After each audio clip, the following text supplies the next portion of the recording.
Hello and welcome to Environmental Health. I am Dr. Hall and will be your professor for this semester.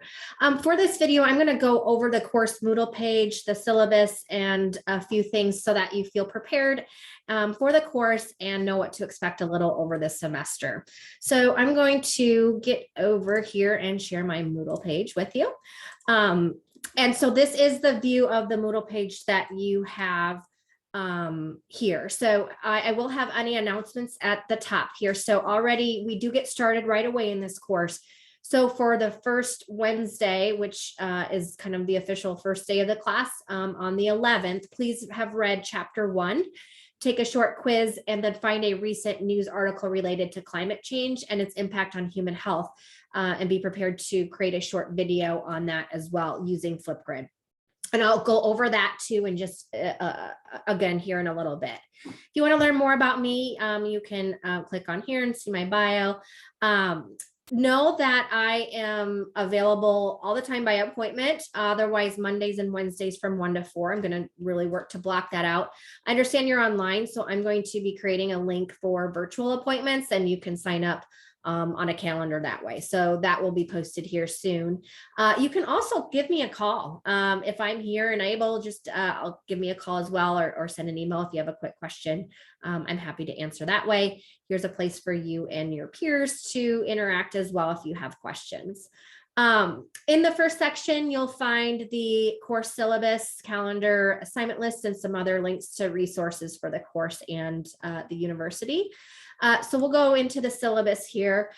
So this course in particular, you're going to be learning about the chemical, physical, and biological factors affecting human health and disease, as well as monitoring and control techniques for reducing the impact of the environment on global health. So the required textbook is Essentials of Environmental Health, the 3rd edition. If you have the 2nd edition, you'll be good for the most part. There's a couple quiz questions, a table that I refer to, for example, in this first chapter that are not in the 2nd edition, but you can still carry through the semester. But hopefully you have that 3rd edition and you'll be good to go. I'm not going to go through all of these course objectives, but you'll see the objectives each week that correlate with what we're going to be doing in that topic. But I encourage you to definitely look through these, and so you know more about what to expect in this course as well. The course schedule is here. All of your assignments are going to be due Wednesdays at 11:59 p.m. unless otherwise stated, but almost all of them. So quizzes and assignments are going to be due on Wednesday nights. So I have the Wednesdays here on when that is going to be due.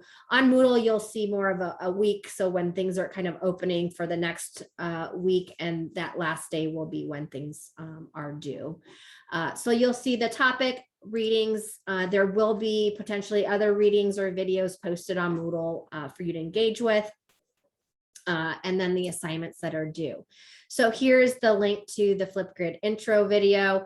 And I will add in for the Flipgrid for climate change as well. Your responses are due the following week, and I'll go over that here soon. We do not have a midterm exam or a final exam in this course. I figured you're taking the quizzes, you're engaging with the reading and readings and information that way. So there will be an application project at the midterm, and I'll give you a week notice on that, and you'll have a week to complete that project. And then instead of a final exam, we're going to do a virtual poster presentation session, and that will be based off of your environmental health risk assessment project. As I encourage you to be able to present at a future conference. We have a couple in April, and so all the guidelines and the abstracts and everything will fulfill those requirements for that.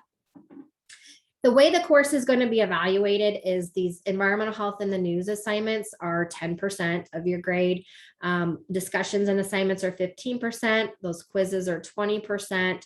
The big environmental risk assessment project, which includes a 10-page literature review, is 30%, and that midterm application project is 10%, and the virtual poster presentation session is the comprehensive final project there. So that's a separate 15%, because I want to help prepare you for disseminating your research and work. So the environmental health in the news, you're going to be required to find and share current news items related to environmental health issues or challenges. This first one on climate change, you're all going to be doing. So that's one of your three. And then there'll be a link put up in the next week or so that and an email will be sent to you. So then you will pick 2 other topics throughout the semester that you will present on for that. So I'll give you more information as we progress it and as we get to that point for that. Here are how the discussions are graded so you can know what to expect. The quizzes, you do only have 1 attempt. The first quiz, there's no time limit. All of them are open book. They will not be opened again unless notified in advance, because once the quiz is done, then the answers have been released. So, but know that the lowest quiz score of the semester is dropped. So if you have a week that life just takes over and you don't even get to the quiz, know that there's one that's going to be dropped completely. So that will kind of help you out there. The project, the main thing is going to be the 10-page literature review that comes out of this project, and then the presentation that you do at the end. I would love to help you if you've got a solid paper at the end, want to try to get it published. The Virginia Public Health Association, their journal, they really encourage students work in there and publish literature reviews. And so if that's something going in, I'd like to tell you up front so you can know that that's a possibility. But the assignment and project is broken down, and so there'll be different items throughout that will help you complete that. It includes peer reviews, so you'll be assigned a peer in a Google folder, and you guys will work together throughout the semester to help each other out and give each other tips or responses and reviews of their work. And I'll have some prompts and guided prompting for your review as well. So what you need to know at first is that you're going to have, I need to update the state. You have a couple weeks to approve your, there's a PEO worksheet. I'll do a separate little video for you for that and go into this in a little bit more detail. But you'll be wanting to pick a topic that you're very interested in, and then you'll create a 2 to 3 minute proposal presentation and present that on Flipgrid, and we'll get our class's feedback for that. Application project, and then the virtual poster presentation session. And know again that I'm going to be sending emails and providing more information throughout the semester on Moodle. It is a 10-point scale. You really want to be in this A or B range. C's are sort of F's in the grad program. You can only have 1 in the whole program, or you can be put on suspension. So work to be in that A-B range. If you're starting to get into that C, please reach out, or I'll reach out to you and see how we can, I can help support you to get you back up into that passing range.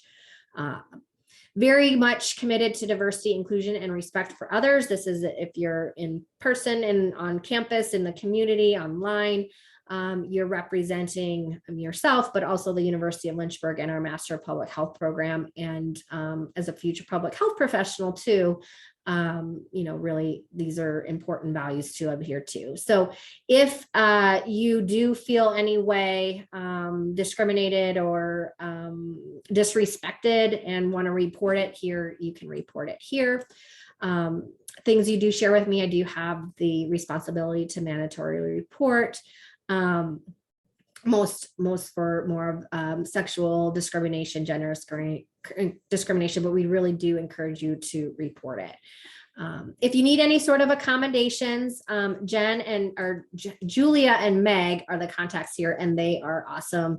Reach out to them, and then you'll get some documentation to send to me, and I'm happy to work with you on that. Assignments and due dates. So again, everything Wednesday night by midnight, 11:59. If I don't get something submitted in, and when I'm grading, I will put the 0 in, but I encourage you to still turn something in. I'm better late than never. Something is better than nothing. And I understand you have personal and professional lives, and sometimes things get busy, but better late than not at all. And then I can update that once it's in for at least partial credit for you, which is a lot better than 0. But I do want to also note that when you do the peer reviews and are working with peers, you really don't want to be late on those because then you're putting your peer behind as well. But they're designed in a way that they shouldn't take too long and be helpful for both you and your peer. We do not have an exam in this class, so I'm just going to take that off as we speak. Make sure you adhere to the honor code. Do not plagiarize on that paper. It's very serious. And I did set up a turnitin.com page for you so that you can submit your paper there. It's really for your own knowledge and understanding of how well you're citing information and using your own words. So I'll glance at it, but again, it's more for you to help improve your writing. So I'll post different resources throughout the semester to help with your projects, to help with the different topics we're discussing. There's also links here for APA. I have a video on Moodle as well that will help. The library does great research meetings with you, and the Writing Center, and they do online virtual meetings. So especially if you think you want to work at trying to get your literature review published, then I recommend working with them. And here's the turnitin.com information and code to get into that. And the assignments are up for you for that. Couple other things here. So the calendar is here. It's the same one on the syllabus, but if I need to update or move something around, if something comes up or needs to be changed, then I will put it here. I won't put it in both places. So refer to this calendar throughout the semester for what kind of the main things that you need to be working on. And then I also have this separate assignment list if you kind of just want to be knowing what to expect, especially here on the risk assessment project, that you can look at these and kind of know what's going on. There's this video here I mentioned for the references. This I will post or share with you in a little bit, and you'll sign up for your times, but you don't need to worry about that yet. What you need to work on now and for next Wednesday is to go to Flipgrid and familiarize with that. And there's fun things you can do with it. So I encourage you to kind of play around with it and learn, but prepare a short 90-second video introduction, include your name, your preferred pronouns, where you're from, or your undergraduate degrees, something interesting about you that most people do not know. And you'll click here to record a response, and then you can see mine here as an example for you. But we will be using Flipgrid throughout the semester, so definitely familiarize yourself with that. You'll get better as we go along. And then also for next Wednesday, read chapter 1 in your textbook, and you can view this video on Al Gore's video on the case for optimism on climate change. And then this is where you will there's a case study on page 7 and Al Gore's video. Find something in the last 2 years. It can be a news story or a peer-reviewed article, and then you will go to Flipgrid again, and this is the time goes up to 3 minutes. You certainly can upload it and talk over it or be on your voice, but here you will record here, and then I will post, but you'll be responding to your peers the following week. So this will be one of your 3 environmental health in the news, and you'll be done with that. This is just where I will put your grades. So post here, you can certainly upload your article there if you want, or any notes, but not necessary. I'll go to the Flipgrid to grade it. And here's where you'll access the chapter 1 quiz. This is going to help you with just where kind of the approach we're going to take to the environmental health risk assessment literature review, but I'm going to do a separate video for you on that. And then the last thing I want to mention is this checklist, which I have each week for you. And I have gone in here and clicked these, but it'll show up empty, and you can just click as you go along. And so you can know you're completing everything that you need to complete for that week. So I think that is it for you getting ready and kind of getting a sense of what to expect for projects, quizzes, readings, and things for the semester. It will be organized as such each week. I do hope and plan to get several weeks in advance posted. I have taught this course in the past. I just got to update lots of dates and things, but if you want to work ahead, you can certainly do that. And I'll work with you on that too. But that might be another week or two, but know that I will be getting some of those future weeks up. So reach out if you have questions. I look forward to a great semester with you. Even though we're online, I want to create a nice online community, and Flipgrid will help us, and other discussion boards and things, and the peer review. So I look forward to a great semester, and reach out again if you have questions. Thank you so much. Let me get out of here. Oh, here we go.